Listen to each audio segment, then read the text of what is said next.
ہریرہ رضی اللہ عنہ سے روایت ہے کہ نبی اکرم صلی اللہ علیہ وسلم نے فرمایا، جب تم میں سے کوئی رات کو نیند سے اٹھے تو اپنا ہاتھ برتن میں نہ ڈالے جب تک کہ اس پر 2 یا 3 بار پانی نہ ڈال لے، کیونکہ وہ نہیں جانتا کہ اس کا ہاتھ رات میں کہاں کہاں رہا ہے۔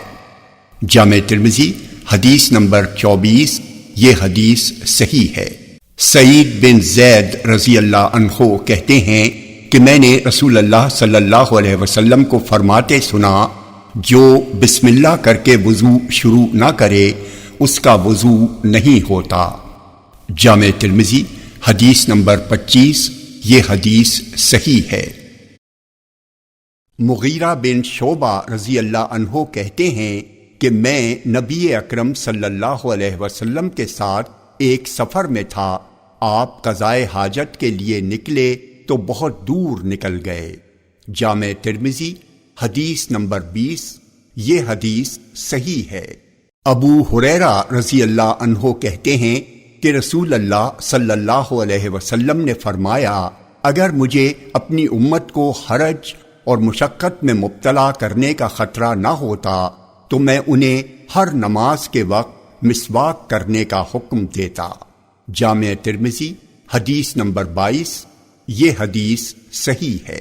زید بن خالد جوہنی رضی اللہ عنہ کہتے ہیں کہ میں نے رسول اللہ صلی اللہ علیہ وسلم کو یہ فرماتے ہوئے سنا ہے، اگر مجھے اپنی امت کو حرج و مشقت میں مبتلا کرنے کا خطرہ نہ ہوتا تو میں انہیں ہر صلاۃ کے وقت وجوباً مسواک کرنے کا حکم دیتا، نیز میں عشاء کو تہائی رات تک مؤخر کرتا۔ جامع ترمذی حدیث نمبر 23۔ یہ حدیث صحیح ہے۔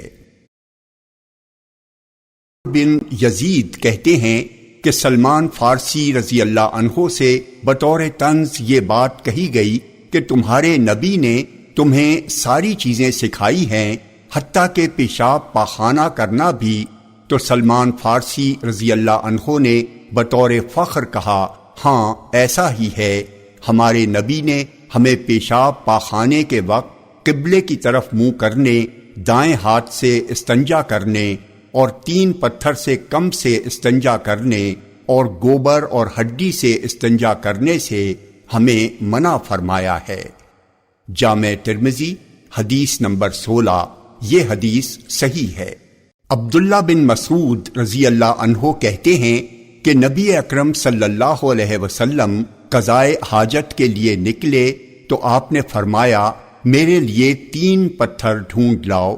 میں 2 پتھر اور ایک گوبر کا ٹکڑا لے کر آپ کی خدمت میں آیا تو آپ نے دونوں پتھروں کو لے لیا اور گوبر کے ٹکڑے کو پھینک دیا اور فرمایا، یہ ناپاک ہے۔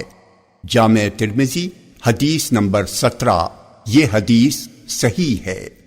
ام المومنین عائشہ رضی اللہ عنہا کہتی ہیں کہ تم عورتیں اپنے شوہروں سے کہو کہ وہ پانی سے استنجا کیا کریں، میں ان سے یہ بات کہتے شرما رہی ہوں کیونکہ رسول اللہ صلی اللہ علیہ وسلم ایسا ہی کرتے تھے۔ جامع ترمذی حدیث نمبر 19۔ یہ حدیث صحیح ہے۔